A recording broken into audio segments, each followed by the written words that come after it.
Hi everyone, welcome.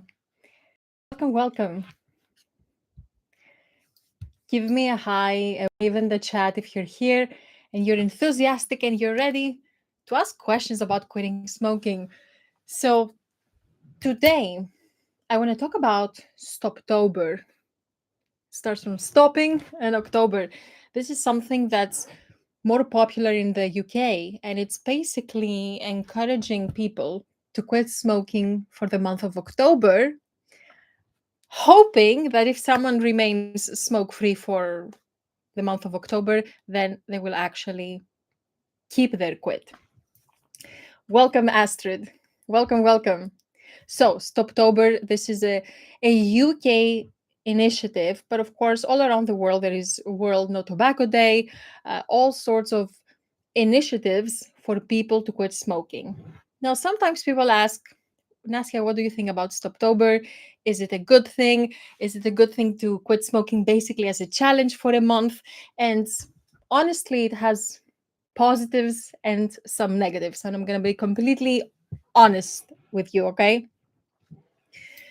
So I like the idea of the Stoptober initiative because if someone sees quitting smoking as a challenge, I'm just going to quit smoking for October and see how it goes. This encourages a mindset of curiosity and it can be really, really empowering, especially if the goal of quitting smoking seems like a huge step, a huge mountain that's impossible to tackle.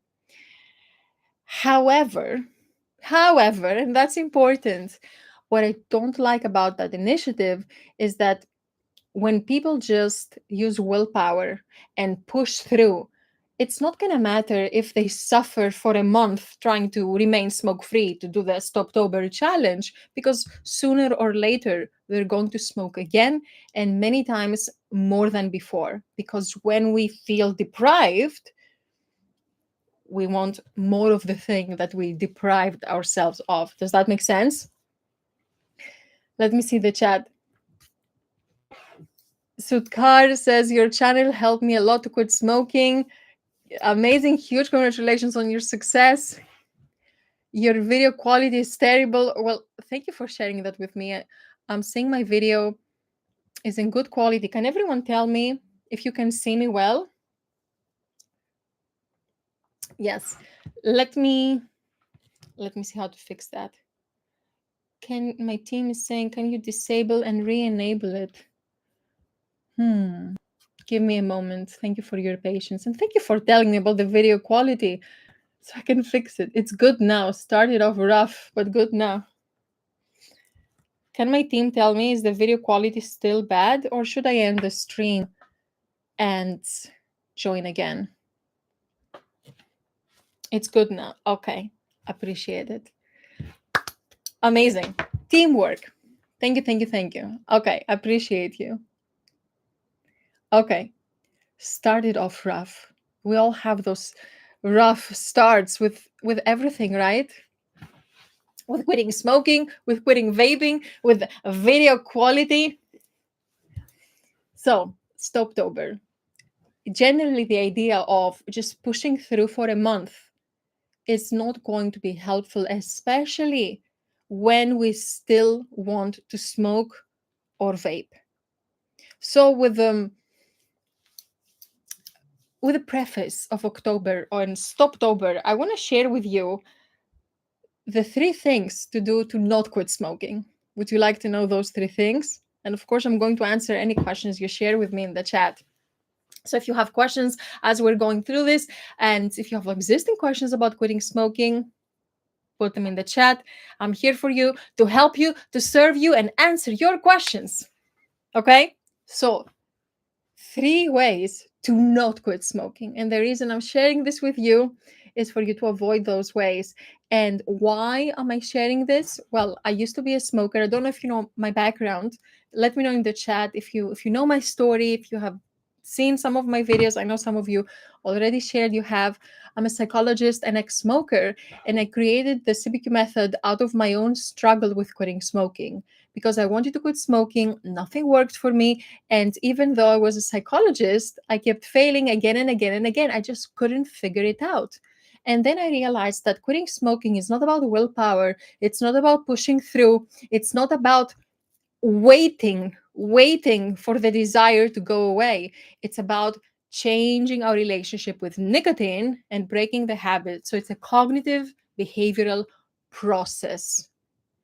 Because when we want to quit smoking, what do most of us do? We say, I'm quitting smoking on Monday, or when the pack is finished, or after I get this bad news, or when I'm frustrated, I'm just going to quit smoking. But without any transformation prior to that moment, without any preparation, this doesn't last.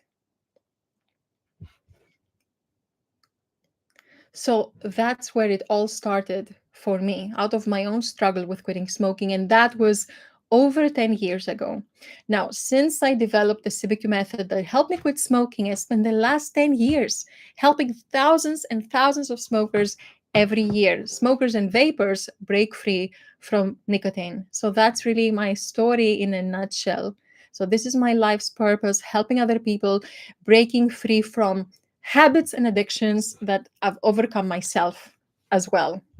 And if you've seen this channel, there are so many success stories from our members, our success stories page on our website. I just love, love, love, love helping people break free. Let me see the comment. So quit 2.5 years ago and still have cravings. Why? Oh, that's a great question.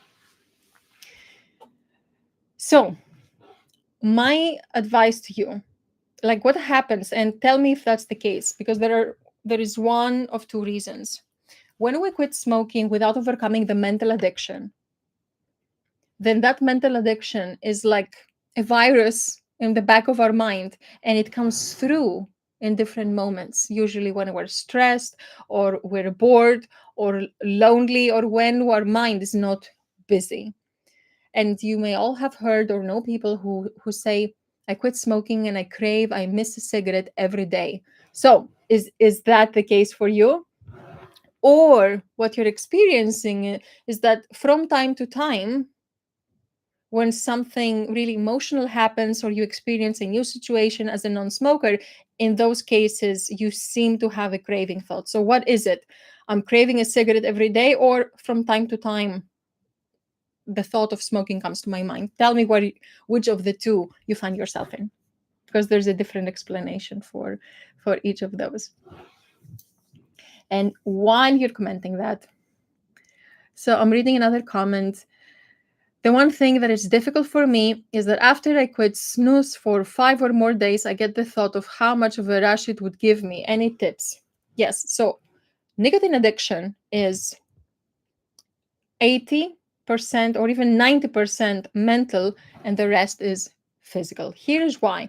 Because nicotine as a substance, it's weak. What do I mean by that? Nicotine leaves the body 3 to 5 days after you stop taking it. So if you have ever stopped smoking, smokeless tobacco, snus, vaping, cigars for more than 5 days, then you were done with a physical addiction. But what we all know is that we have all relapsed back to smoking or nicotine after 5 days, 5 weeks, 5 months, or even longer. Why? Because it's not of the physical addiction to nicotine, it's our mental addiction. Our mental addiction is our desire for nicotine. It is how much we believe we need it and how ingrained it is in our lives. So it's our beliefs, our emotions, our associations. So if you quit snooze and 5 days later you have the thought, this is the mental addiction coming through. And this is simply a sign that you didn't overcome the mental addiction. You quit, so you overcame the physical addiction, and you were quit for 5 days, so you were done with the physical addiction. But because you never overcame the mental addiction, this is coming through.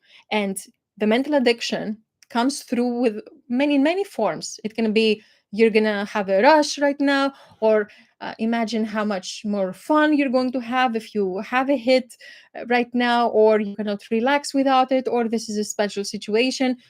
There are many forms and ways our mental addiction and our mental craving thoughts come through and make us smoke. So my advice to you is to overcome the mental addiction. Like I tell our members, Think about it like this. Think about quitting smoking and change like this. Imagine you have the caterpillar that will eventually transform into a butterfly. The caterpillar doesn't become a butterfly overnight. First, it transforms in the safe space of the chrysalis, the cocoon. Then it comes out of the cocoon. The moment the caterpillar comes out of the cocoon is the visible moment of change. But the transformation into a butterfly happened when? Before. Same way. Quitting smoking, quitting vaping, quitting snooze. Our quit date is the visible moment of change. But the transformation has to happen before our quit date. Does that make sense? The mistake many of us make is we quit smoking and then we hope to somehow feel better without our cigarettes, without our nicotine, without our vape, without our snooze, without our smokeless tobacco. But it doesn't work like that. While we're craving, while we're addicted, we somehow try to figure it out. That's hard. The transformation has to happen before the quit date. That's how it happens. And just like the caterpillar is always meant to be a butterfly, same way, we're always meant to be without nicotine because being nicotine free is our natural state. We were all born to thrive without nicotine. Our mind and our body were designed to thrive without nicotine. So even if someone has been smoking, vaping, taking nicotine all your life, even if your mom smoked while pregnant with you, even if you learned to smoke from a young age because you saw it with the people around you, it doesn't change the fact that your mind and your body were designed to thrive without nicotine. So by quitting nicotine, you're not becoming someone else. You're coming back home to yourself. You have a natural inclination to be nicotine free. So this is a state you need to claim and understand and lean on and really focus on changing, removing your mental and behavioral addiction before your quit date, because that's how it becomes easy. Otherwise, it's like hoping and wishing and praying that something sticks and we transform. But this is not how we transform, not if we want it to be easy and if we want it to last. You're very welcome. You're very welcome. So for the previous question, you say you quit smoking 2.5 years ago after 53 years of smoking and you miss it every day. So what happens here is that you're still mentally addicted to it. That's it. This is not supposed to happen. The fact that you have been able to be smoke-free while you miss it every day shows a lot about your character, but I promise you it doesn't have to be hard. So even if you have already quit smoking, you can still overcome the mental addiction. You can still release the idea and the grip of this addiction from your life. A lot of people, they follow the CBQ method, they do our program even after having quit smoking because they want to avoid relapse and really just feel better. Because that's the point of quitting smoking, right? To feel good in the mind and in the body and in every way. So even if you have already quit smoking, you can still work on overcoming the mental addiction. Here's where to start. First, ask yourself, where does smoking live in my life? So as you go about your day, take a piece of paper, and every time the thought comes up, write down what are those moments? What are those moments when you feel triggered? They can be external triggers, or they can be internal triggers from your emotions. So your triggers simply show you where the mental addiction still lives in your life. So once you take inventory of this and then you can start working on releasing those associations and grips from your life. But it starts with awareness, by thinking and noticing, where does smoking live in my life right now? That's where you start. And just know you can feel better and it doesn't have to be hard, and you can release it from your life. And the other thing that I think is going to be even more empowering for you, because I gave you something practical, but I want to give you something empowering as well. I want you to go to this channel, the CBQ Method channel, and I want you to watch the Ask an X video series. These are videos, interviews with members of our program who share their stories, and every person is different. They have different background, different experience with the program, different challenges, different aha moments, and it's just the experience, the in-depth experience of real people sharing their stories openly and honestly. So we have had many members who have been smoking for over 50 years before quitting. So I highly recommend going to the Ask an X video series and watching those interviews, because what I have found over the last decade of helping people is that giving encouragement and advice is important, but nothing is more important than seeing someone else sharing their story. So that's what I would direct you. It's in our YouTube channel, and there is a whole playlist called Ask an X videos with a four stage process, which is the Civic method: making a decision, changing your programming, breaking the habit, and then conditioning. Actually, I know you have already quit smoking, but I am running a free quit smoking masterclass where I share a little bit more about how quitting smoking works, what is the Civic method process, and some common obstacles we have before quitting smoking. If you go to civicuwebinar.com, let me actually share a link.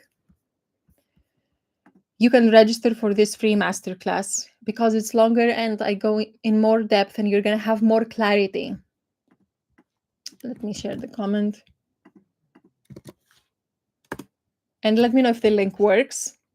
So, even if you have already quit, but especially for those of you who want to quit smoking, you don't know where to start, you feel stuck, you're like, I just don't know what to do. I've tried hypnosis, I've tried medication, I've tried nicotine substitutes, I've tried everything, and I have started blaming myself and not believing that I could ever do it and that I am faulty and I am the problem. If that's where you're at, this masterclass is the next step to take. You're going to have so much clarity. And if you're interested in joining our program, I'm going to make an invitation towards the end, because I know some of you want to join our program. You've seen the success stories, so you will have the opportunity to do that if you want to.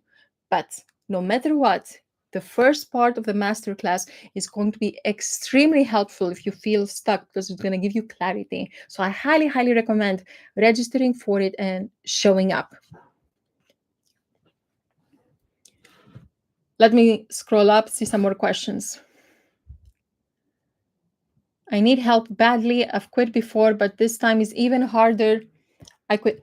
That's the same answer. It doesn't have to be hard. Even when, because I also train quit smoking coaches and smoking cessation counselors, the mistake I see all the time is that a counselor says, first of all, there are counselors who have never smoked before, but let's say that's okay. The problem I have, and what I help people move away from so they can actually help people quit smoking, you go to a counselor and the counselor says, yes, quitting smoking is so hard. And that is a big mistake, because quitting smoking is not hard. So if we enter the reality that quitting smoking is hard, we're just going to create a self-fulfilling prophecy where the person feels stuck. We feel it's hard, and we need something outside of us to help us break through and release this addiction. Quitting smoking is easy. So the question is, how do I find it easy? Quitting smoking does not have to be hard. And I know this is hard to believe, because maybe you'll think, Nasia, what are you talking about? I've been smoking all my life. I've tried so many times to quit smoking. I failed every single time. Every time I have cravings, I get agitated, I get irritated, I have a drink, a beer, a glass of wine, and I want to smoke. I have so much experience failing. So how are you telling me that quitting smoking is easy? That's what I'm telling you.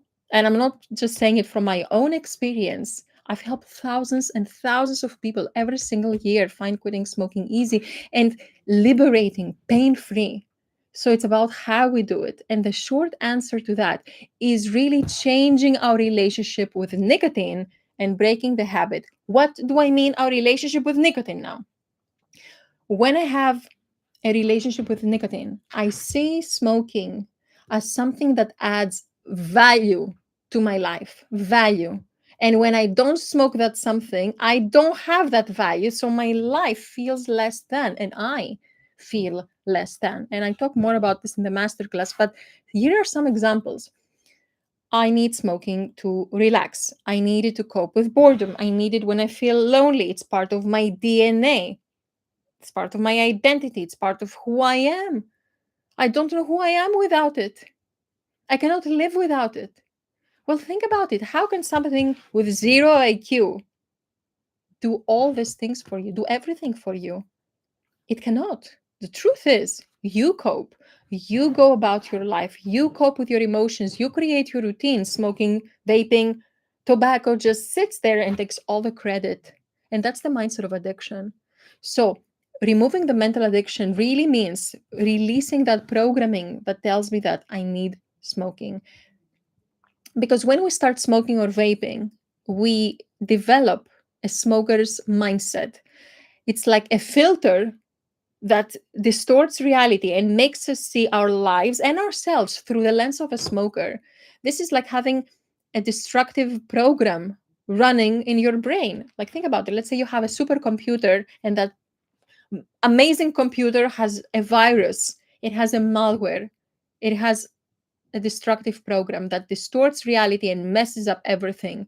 The same way, your mind is a supercomputer that has a virus, and that is the smoker's program. So, as long as I have the smoker's program in my mind, as long as I run the smoker's program and think like a smoker, operate as a smoker, and really think as a smoker, it doesn't matter how long I remain smoke free. It doesn't matter how much willpower I use.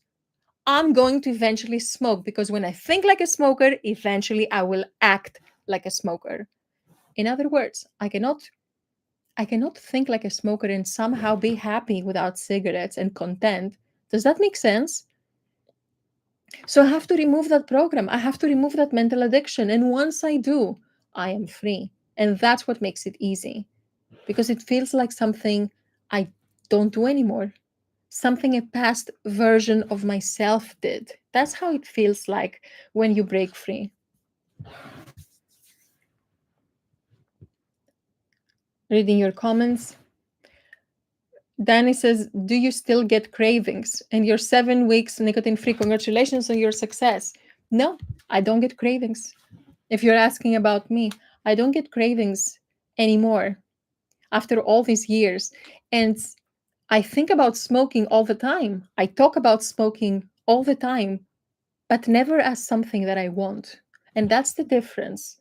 It thinking about smoking, seeing people smoke, it doesn't matter. It's how we think about smoking that matters. When you think about smoking as something that you want and cannot have, you're always going to have cravings and miss it. If you think about smoking as something that you used to do and don't do anymore, then there is no desire there.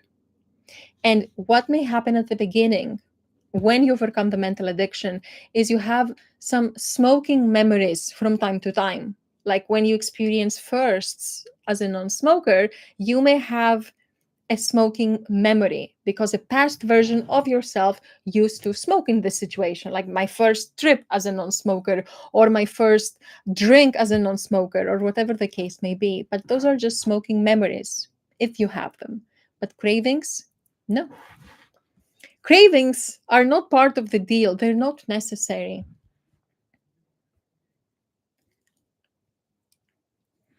So I quit vaping 2 weeks ago. I find in my work days, I rarely think about vaping nor have any cravings, but on my days off, I think about it a lot more often. Should I just try to keep myself as busy as possible? I want to be able to relax. So, first of all, huge congratulations. Huge congratulations. And it's great you recognize when you tend to think about vaping more. What you need to do, I mean, you said you want to relax, so I think you already answered your question.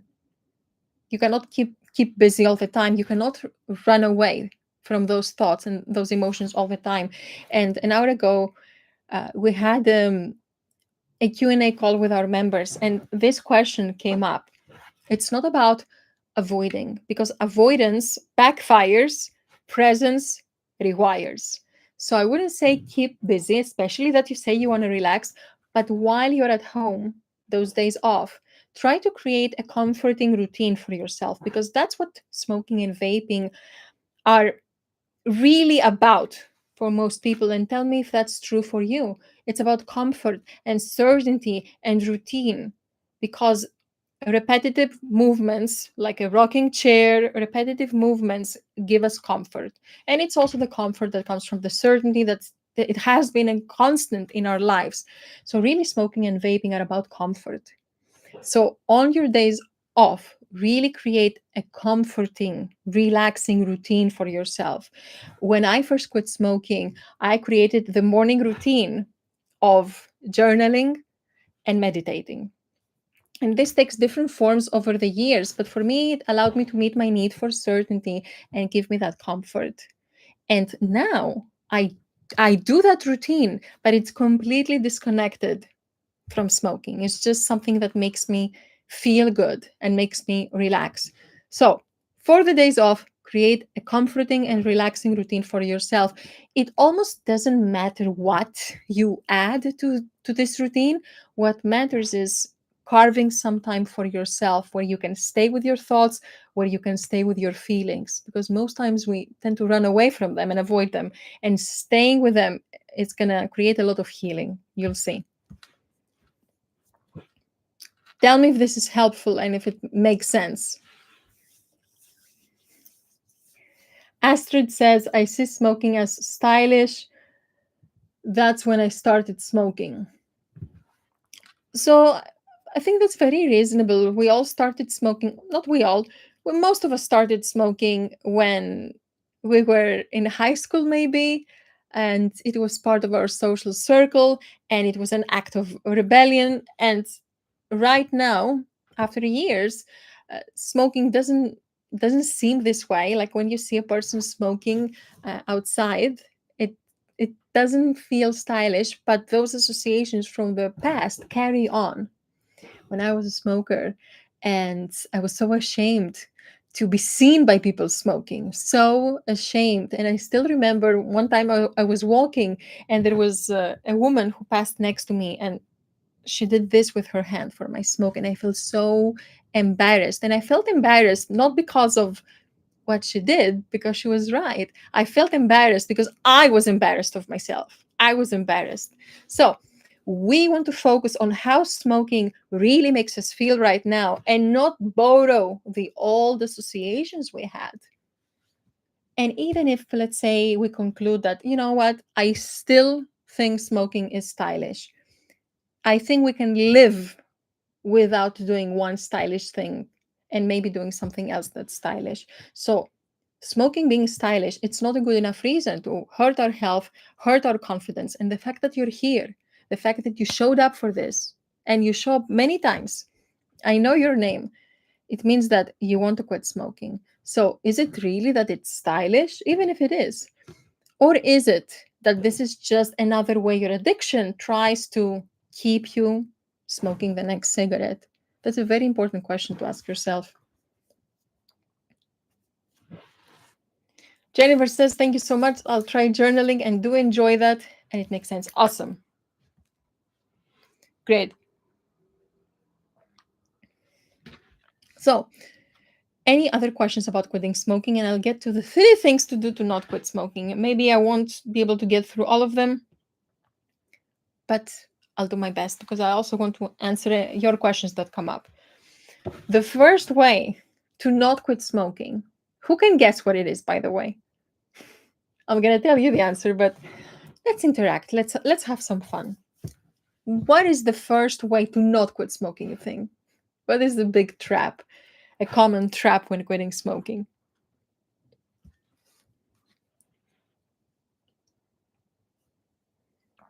Now, making you think, making you reflect. If you have ideas, put them in the chat. But the biggest one that you may have heard me talking about before is willpower. Oh, there it is.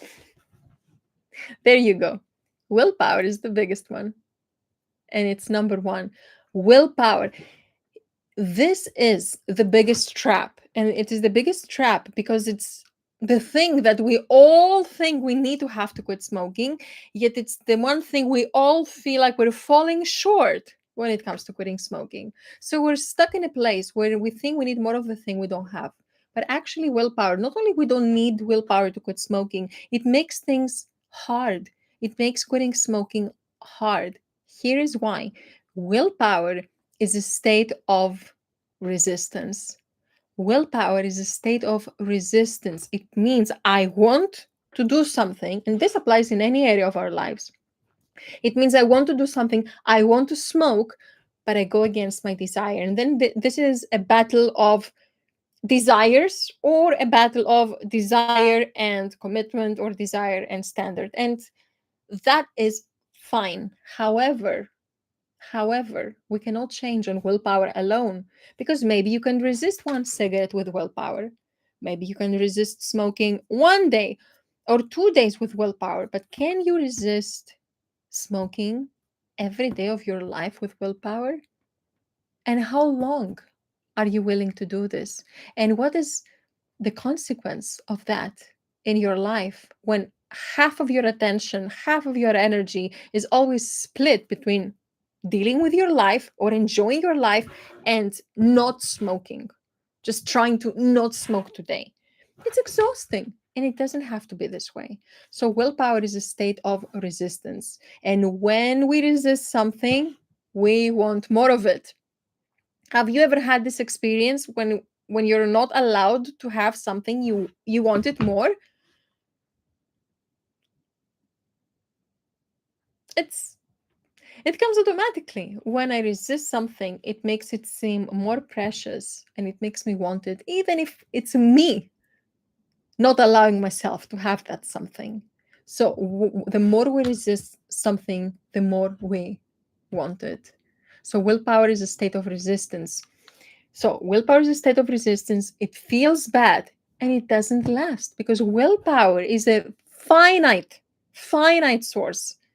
We don't have infinite willpower. Our willpower is like a muscle that gets tired during the day. The more we use it, the weaker it becomes. So even if someone has tons of willpower, even if someone trains themselves to have more willpower, it doesn't change the fact that willpower will run out. After a long day, after an exhausting time, we're just going to find ourselves sooner or later, and maybe this has already happened to you, in a position where we cannot deal with life. We just don't have the energy and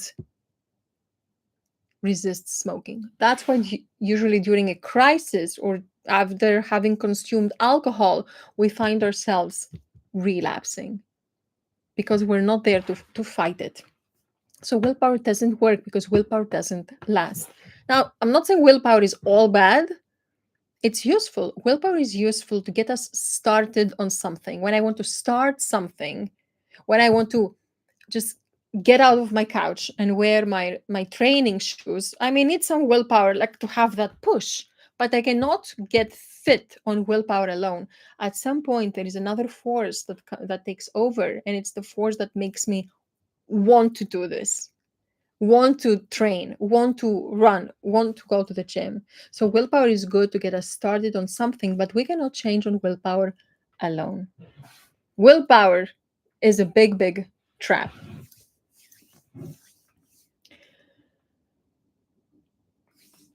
Sarah says, I'm 8 days in now. You've helped me so much. I've been a heavy smoker for 28 years, and this has been the best experience. I could never have imagined that it could be like this to quit. My diet has also helped me a lot, and keeping my blood sugar stable. Very good advice. Sarah, huge congratulations. Way to go. Huge congratulations. 8 days smoke-free, and nicotine is out of your body, and you're feeling good. That's what this is all about. You have given me so many good advice. My pleasure. My pleasure. You're very welcome. Thank you so much for sharing your success with me. Huge congratulations. Yay. That's awesome. Feeling so good. That's what this is all about. Feeling good in our mind and in our body. That's what makes it last. And that's what makes it stick. So huge congratulations. So awesome. Awesome. So the first way to not quit is willpower. Is that clear on everyone? Do you have any questions on willpower before I go to the next one?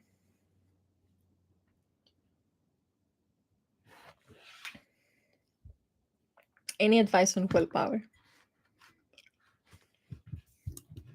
Any advice or questions on willpower? And I'm saying your question, any advice? I'm trying to quit weed and I'm going to the army. So if you watch back to this recording and if you go to this channel, you're going to find the answer to your question. But to give you the next step forward, to guide you, prepare, prepare, prepare. I don't know what is the level of your habit with weed, how much tolerance you have, but my advice to you is to put a plan and not just go cold turkey. And by cold turkey, I mean I'm prepared. Prepare before you quit. And definitely don't quit weed and then go to the army and have to handle under all this pressure um, the withdrawal and the addiction. Really do some preparation from before. Start by asking, where does this addiction, this vice live in my life? And you do that by taking inventory of your day and asking yourself, noticing, when do I tend to think about it? When do I tend to miss it? Maybe it's during the night or while watching TV. And what are the consequences of that? Start there. Start by taking inventory of what triggers you. That's one. The second advice I would give, and I would give this advice to everyone who feels like I don't know how to take, I know I want to change, but I don't know more. I don't know how much I wanted. I don't know if I really wanted. I don't know. Like, you're questioning your own desire and motivation. And I'll just say, just the fact that you're here means that you want it. But here's my advice: on a piece of paper, write down all the benefits you get right now from your vice, smoking, vaping, weed, whatever that is. Write the benefits, yes, the benefits you think you get from your vice right now. And don't allow your mind to say no benefits, because the fact that you do something that hurts you means not that you're self destructive, it means that you get something from it. All behaviors have a positive intention. So you need to list what you're getting from it. And in the other half of the piece of paper, write down all the benefits you will get immediately and long term by breaking free and releasing it from your life. So have that exercise, and I extend the invitation for everyone to do this, because the first column is going to show you specifically where the mental addiction lives in your life, and the second column can become the first point of your motivation so you can move forward. I'm using nicotine pouches but haven't had a cigarette in months. Good for you. Amazing. My advice, and I don't know if you know what this channel is about, it's about nicotine freedom. So, congratulations on not having a cigarette for months. My advice to you would be to start releasing the nicotine pouches, because I know they're the trend, but the goal is to be nicotine free. Because the longer you stay on those pouches, they can become more and more addictive, because the more we take a drug, the more addicted we become to that drug. And then it can either lead you back to smoking, or it can keep you stay hooked on those pouches for years. So great that you use them for a transitional phase. I say they're not needed, but now you're using them. But really start working on releasing them, because you don't want to find yourself in a position where you cannot do anything unless you put a pouch in your mouth. You want to be free. And that's really my perspective and why I'm giving you this advice. No, I wouldn't say just throw them out, because you're telling me it's tough. So I suspect you're addicted, and they are quite addictive, and this is by design. This is by design. Don't just throw them out. Do the exercise I recommended. First, a piece of paper. First column. What benefit am I getting from it? Be open and honest with yourself. Nobody will say it, but you need to be open and honest with yourself. The second column, what are the benefits, instant and long term, by me releasing that addiction from my life. Make sense? Sarah says, I feel like I can do anything after this. Willpower is very good in making us survive. With mind power, you feel like living, not surviving. Surviving is hard. Living is very positive. Yes. And life is hard enough as it is, isn't it? So why nobody wants to do something that's going to feel bad and it's going to create misery in their lives. So that's why I'm so committed to teaching people that quitting smoking is easy, because that's what makes it last. Everyone can be a deprived ex-smoker. I don't know for how long, and it's really hard and really it doesn't feel good. But being a happy non-smoker, having freedom, this is really the goal here, because this becomes a point of reference. Just like you said, Sarah, a point of reference that we can do other things in our lives that we thought impossible. I don't know if you have seen our Ask an X videos. Every time I end an interview, I ask our members, what is one thing that quitting smoking or vaping taught you? And everyone's answers are so good, so inspiring, because I hear the answers like, it taught me that I am worthy, that I am worth something. I'm worth more than being addicted to a piece of stick that runs my life. It taught me that I can do anything. People start speaking up more, having more confidence, because, like, think about it. When you stop something that you thought was hard or even impossible, and you explore a new version of yourself, someone who doesn't need nicotine, that is a source of confidence that nobody can take away from you. It really takes root in your psyche and affects everything. It really affects everything. So, Sarah, have you watched our masterclass? Have you watched my videos? Tell me what was most helpful to you. I see that willpower versus mind power has made a difference for you.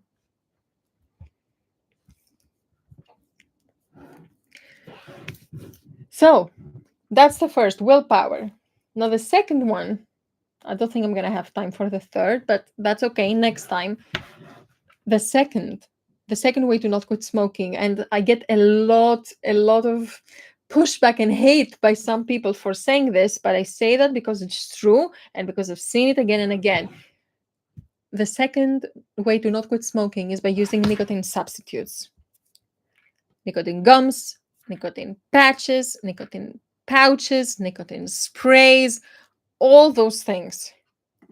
They are not a way to quit smoking. They're a different form of nicotine addiction. Yes, if we say what they are, I have acceptance. But when those very addictive products are presented to people as a way to quit smoking, I'm not happy about that, because they're not. And many people can use those nicotine products and overcome the mental addiction. But most people, they take nicotine products and they're presented like that by our governments, by the whole system. They're presented like that. And they tell people, okay, take nicotine gums, take nicotine patches. They are better after all than smoking and hurting your lungs, right? So at face value, at first instance, this makes sense. Yes, it's better to be addicted to another form of nicotine rather than hurting my lungs. However, nobody goes a step further. Only people who have learned the hard way through their experience. When I start taking nicotine patches and nicotine gums, I become addicted to those gums. I remain physically addicted to nicotine. I remain mentally addicted to the idea that I need nicotine in my life to survive and do life. And I created behavioral addiction as well, because all my smoking triggers become nicotine gum and nicotine spray and nicotine pouch triggers. And whoever has the experience with that can attest to that. So what happens next? What happens after I become addicted to those other forms of nicotine? There are two ways forward, and I've seen that so many times over the years. Number one is that someone eventually relapses back to smoking because a crisis happened, a loss happened, because they just want the real thing. And then they keep taking the real thing, the cigarette. So they relapse back to smoking. And because they have been feeling deprived, denying themselves cigarettes, they end up smoking more than before. That's one. The other thing that happens is that we remain addicted to those alternative forms of nicotine indefinitely. Indefinitely. So the people who sell those products, and many of them are the big tobacco companies, they also have, almost all big tobacco companies, they have vaping products under their parent companies. They have nicotine pouches, they have nicotine gums and patches. So it's a whole cycle of things. So it's win-win for big tobacco and lose-lose for smokers. The goal should be mental freedom, because by remaining physically, mentally, and behaviorally addicted to other forms of nicotine, we're either going to relapse back to cigarettes and smoke more than before, or we're just going to remain nicotine addicts. In the few cases, there are people who release the nicotine substitute so they can be nicotine free. And that's what I recommended a few moments ago. And really, the goal is not what is the lesser evil. The goal is, how can I be free? How can I be free? Because the reason we take, and here's the craziest part, the reason we take nicotine substitutes, what we tell ourselves and what they tell us, is because they take the edge off. But the edge we experience is not physical, it's mental. It's mental. Nicotine, I said that earlier in this call, nicotine by itself, left alone, leaves the body in just 3 to 5 days. This is a fact. So why isn't anyone talking about this fact? Now in the UK, we have Stoptober, and everyone is encouraged. Smokers are encouraged to quit as a challenge for 1 month, and all the healthcare system promotes nicotine substitutes. Why are they not telling smokers that it takes 5 days to release nicotine from your body? If it takes 5 days to release nicotine from your body, why would you need nicotine substitutes? Whose interest, whose interest is this serving? Well, definitely not the interest of freedom, but that's why you can make your own you can come to your own conclusions from this. But all I'm asking for you to think is, take the next step further. What happens after? Is it, do I think I will never become addicted to other forms of nicotine? Because that's not the case. And what is the step after that? Most people have the intention of quitting the nicotine substitute, but how many of those people actually do? That's the question to ponder. Okay, that's it, everyone. Let me know before we close this call. Let me know if you have any final questions for me.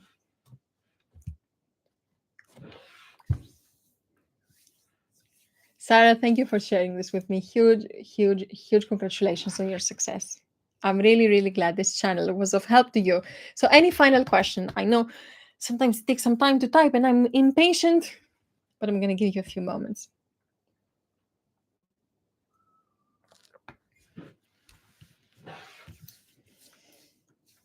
Was it helpful, by the way? Should we do this more often?